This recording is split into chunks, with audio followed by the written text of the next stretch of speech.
আসসালামু আলাইকুম। একটা জিনিস খেয়াল করছেন, বিএনপিতে অনেক আওয়ামী লীগ ঢুকে গেছে, এটা তো সবাই জানেন। আওয়ামী লীগের অনেকেই এখন বিএনপিতে আছে। কিভাবে বুঝবেন? দেখবেন যে মিটিং মিছিলে না ভুলে জয় বাংলা বইলা ফালায়। এরকম অনেক ভিডিও তো আপনারা দেখছেন। তার মানে ভিতরে ঢুকছে। আবার আরেকটা কাজ হয়েছে এদিকে, যারা মজলুম বিএনপিতে, যারা বিএনপিতে অবহেলিত, তারা কিন্তু জামাতে ইসলামে যোগ দিচ্ছে। খেয়াল করছেন না এটা? অনেকেই জামাতে এসে যোগ দিচ্ছে, মজলুম বিএনপি। দেখেন কতটা মজলুম। এর মধ্যে একটা শুনছেন না, একজন বিএনপি নেতা বিষ খাইতে চাইছে। কেন? ওনার দলের নিজের লোকেরাই ওনাকে রাস্তায় অপমান করছে, গায়ে হাত তুলছে, মারছে, মানে মব জাস্টিস হয়েছে। এটা উনি নিতে পারে নাই, কারণ গত 15-16 বছর তো এমনি জুলুম হয়েছে তার উপরে। আওয়ামী লীগ দ্বারা কেস খাইছে, মামলা খাইছে, দলের উপরে ছিল। এখন আইসা যদি এইটাই পায় নিজের দলের কাছ থেকে, তাহলে কি মাইনা নিতে পারে? ভাই, বুকটা ভাঙ্গা চুরমার হয়ে যায় না? কখন মানুষ বিষ খাইতে চায়? যখন তার আর কোনো কিছুই করার থাকে না, মন চায় এই পৃথিবী থেকে চলে যাই, তখনই তো বিষ খায়। ওই পর্যায়ে নিয়ে ঠেকাইছে। চিন্তা করেন রাজনীতি কোথায় চলে গেছে। দেখেন চিটাগাং ইউনিভার্সিটিতে, চিটাগাং ইউনিভার্সিটিতে একজন শিক্ষক উপর থেকে লাভ দিতে চাইছে, কারণ তাকে অবরোধ করে রাখছে। কারা কে আমি জানি না। উনি এই অপমানটা নিতে পারতেছিল না শিক্ষক হইয়া। ছাত্ররা তাকে অবরুদ্ধ করে রাখছে। কোন একটা ব্যাপার স্যাপার ছিল, কি ব্যাপার জানার আগ্রহ নাই। শুধু এইটুকুই নজরে পড়লো যে উনি লাভ দিতে চাইছে, সবাই মিলা তাকে ধরে রাখছে। সে বলে যে না, আমার এই জীবন আমি রাখবো না। দেখেন কোন পর্যায়ে চলে গেছে। এখন মানুষ দুনিয়া থেকেই চলে যাইতে চাইতেছে সবাই। দেখছেন কি অবস্থা? দুনিয়া ছাইরা দিতে চায়। আমি জানি আপনারা এগুলা দেখে অস্থির হয়ে যাচ্ছেন, অবাক হয়ে যাচ্ছেন যে এই কি চলতেছে। আমি অবাক হচ্ছি না। কেন অবাক হচ্ছি না? 71-এর পরে আমি তো দেখছি 5 বছর, 75 পর্যন্ত দেখছি তো এই দেশের কি অবস্থা। তখন একটা ছবি বানাইছিল না খান আতাউর রহমান সাহেব, আবার তোরা মানুষ হ। কেন বানাইছিল? ওই ছবিটা দেখলেই আপনারা বুঝতে পারবেন, একদম বাস্তব ধর্মীয় ছবি তো ওইটা। ওই ছবিতেই দেখবেন মুক্তিযোদ্ধারা কি করছে। কেউ ব্যাংকে ঢুকে যাইতেছে, কেউ বুঝছেন তেল নিয়ে চলে যাইতেছে, কেউ গোডাউন থেকে চাল নিয়ে চলে যাইতেছে। ওর জন্যই বলছে আবার তোরা মানুষ হ, অর্থাৎ মুক্তিযোদ্ধাদেরকে বলছে তোরা আবার মানুষ হ। ওই অবস্থাটা দেখছি তো, যার জন্য বেশি অবাক হচ্ছি না। আর আপনারাও বেশি চাপ নিয়েন না ভাই। দেখেন সবচেয়ে বেশি চাপ নেওয়ার কথা কার? ডক্টর ইউনূস স্যারের। উনি কি নিচ্ছেন? না, উনি নিচ্ছে না। উনি ওনার খেলা খেলেই যাচ্ছে। যে মানুষ বইলা ভালাইছে যে আমি দুনিয়ার মাঠের খেলোয়াড়, সে কি তার খেলা ছেড়ে দিবে? হাতের পাস তো রাইখাই দিছে ভাই। হাতের পাস থাকে কিন্তু, যে এইটা আমি একেবারেই শেষে মারু। আর ওই শেষ টাইমটা এখনো আসে নাই। ঠিক এখন সেমিফাইনাল খেলা চলতেছে। আর ওই সেমিফাইনাল খেলাটা শুরু করলো গতকাল। গতকাল উনি আমেরিকায় গেছেন। যাওয়ার আগে অনেক নাটকীয় ঘটনা ঘটছে। ডক্টর ইউনূস স্যার তো বড় দল বিএনপি থেকে 2 জন নিছে, আর এনসিপি থেকে একজন, জামাত থেকে একজন। জামাত ইসলাম বলছে যে আমরা যাবো না। যাওয়ার আগের ঘটনা, আমরা যাবো না। ওনাদের 2 জন, আমাদের 1 জন কেন? এটা তো তাহলে ওই সমান মাঠ হইল না, যে মাঠটা সমান কইরা সবাইকে খেলতে নামাবেন। ওনাদের 2 জন, আমাদের 1 জন 1 জন কেন? হায় হায়, ইউনূস স্যার তো কইরা গেল বিপদে, বুঝছেন? তাড়াতাড়ি কার ভিসা আছে, কার ভিসা আছে? এনসিপি থেকে সবসময় ভিসা থাকে যার, তাসলিম জারা, উনার ভিসা ছিল। আর জামাতে ইসলাম থেকে ডক্টর মতিউর রহমান নিজামীর ছেলে, উনার ভিসা ছিল, উনি জামাতের সঙ্গে জড়িত। এই 2 জন ইন করলো। দেখেন একদম যাওয়ার আগে আরো একজন ইন করছে। ঠিক যাওয়ার কয়েক ঘন্টা আগে, 2-3 ঘন্টা আগে আরো একজন ইন করছে, আলী রিয়াজ সাহেব। আলী রিয়াজ, এই আলী রিয়াজ সাহেব কিন্তু আমাদের ইউনূস স্যারের ধরে নিতে পারেন ডাইন হাত বা বাম হাত। উনি কিন্তু শিক্ষক, কোথাকার? বাংলাদেশের না, আমেরিকার একটা ইউনিভার্সিটির শিক্ষক। উনি ছিলেন আমাদের এই উপদেষ্টা হিসেবে, উনাকে নিয়ে গেছেন।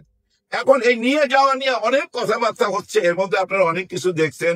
ওইখানেও চলতেছে ধাক্কাধাক্কি, মারামারি, আওয়ামী লীগের slogan go back, go back, এবং ওদিক দিয়ে বিএনপিও রাস্তা দাঁড়ায় গেছে। আবার এদিক দিয়ে বলা বলি শুরু করছে। হায় হায়, ইউনূস স্যার এটা কি খেলা খেললো?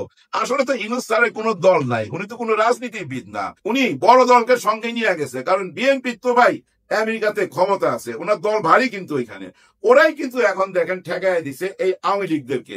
দুই দলের মধ্যে চলতেছে। আর লোকাল পুলিশ ভাই, ওই সাদা চামড়ার পুলিশ, আর ওই জয় বাংলা স্লোগান এখন দেখবেন যে আমেরিকান পুলিশেরও মুখস্থ হয়ে গেছে, এমন ভাবে জয় বাংলা বলতেছে।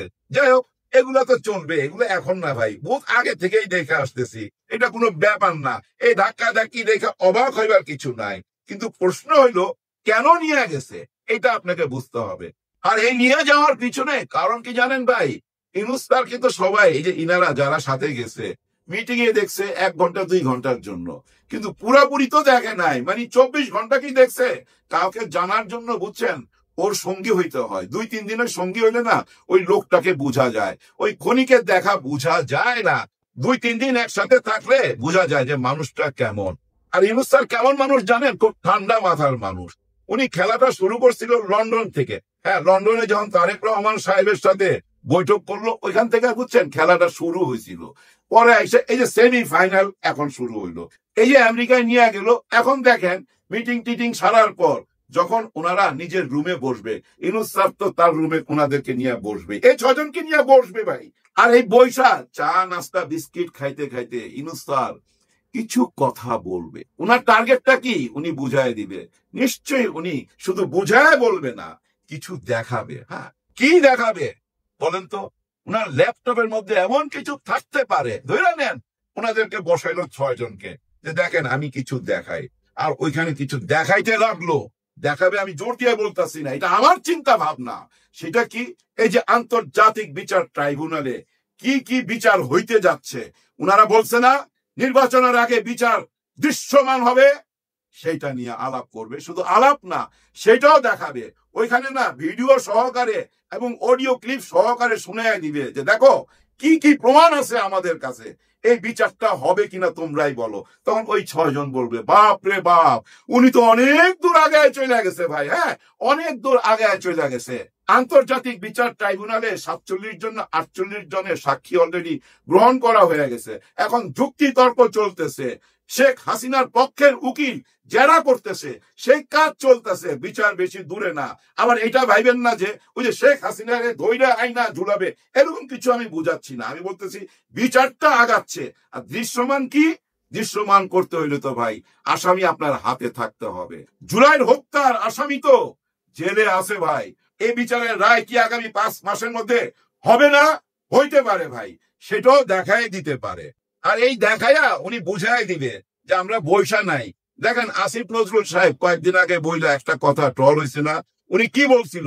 যে আমরা এত কাজ করছি, আমার মনে হয় না গত 54 বছরে কোন সরকার এত কাজ করতে পারছে। আমরা গত 13-14 মাসে এত কাজ করছি, এটা কেউ বিশ্বাস করে নাই। কিন্তু উনার কথাগুলো আমি খুব মন দিয়ে শুনতেছিলাম। উনার মধ্যে যে জোরটা আমি দেখছি, হ্যাঁ চোখে মুখে দেখছি, আসলেই ভাই অনেক কাজ করছে। আর সেটারই প্রমাণ এই 6 জনকে দেখাবে, 3 দলের 6 জনকে। আবার 3 দল কেন গেল? অনেক দল এটা নিয়ে খুব মাইন্ড করতেছে, হায় হায় হায় আমাদের নিল না, কোন অঙ্কতে ওদের নিল, এটা কি ব্যাপার, এটা তো এক পেশা হয়ে গেল, আমাদের কোনো মূল্য নাই, এরকম কথাও বলতেছে ভাই। সবাইকে সবকিছু দেখানো যাবে না তো। 3টা দল বাইচা নিছে কেন আপনারা বুঝেন না? বর্তমানে 3টা দলই তো আলোচনায়।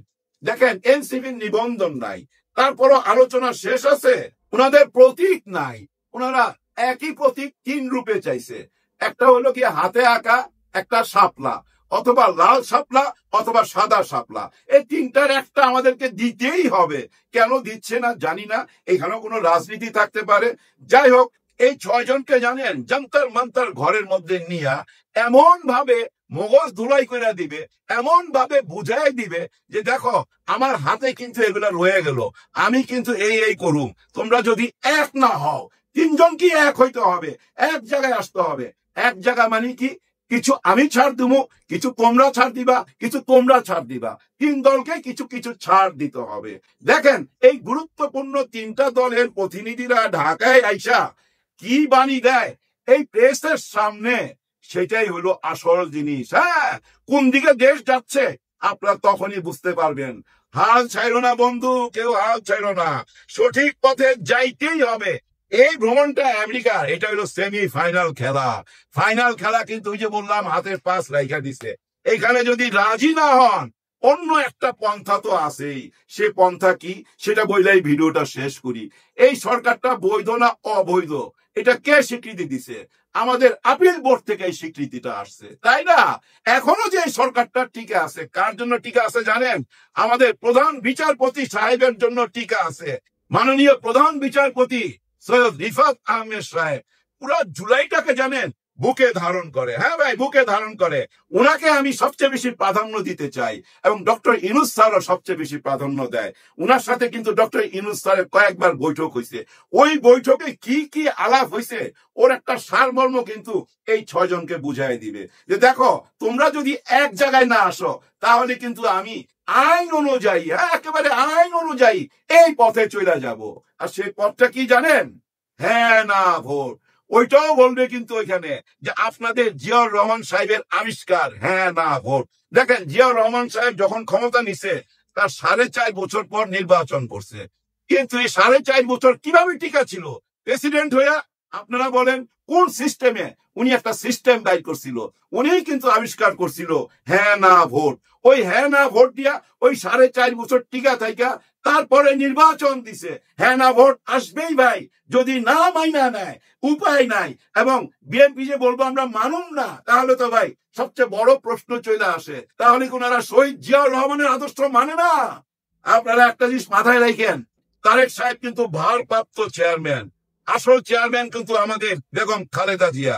উনি তো আসেনি, এমনও তো হইতে পারে ওনাকে নিয়ে ওনারা সবাই মানে এই বড় 3টা দল যদি একসাথে বৈশা যায় অনেক কিছু হয়ে যেতে পারে। এই জন্য বললাম হাল ছেড়ো না বন্ধু, সবার জন্য সবাই দোয়া করবেন। আল্লাহ হাফেজ।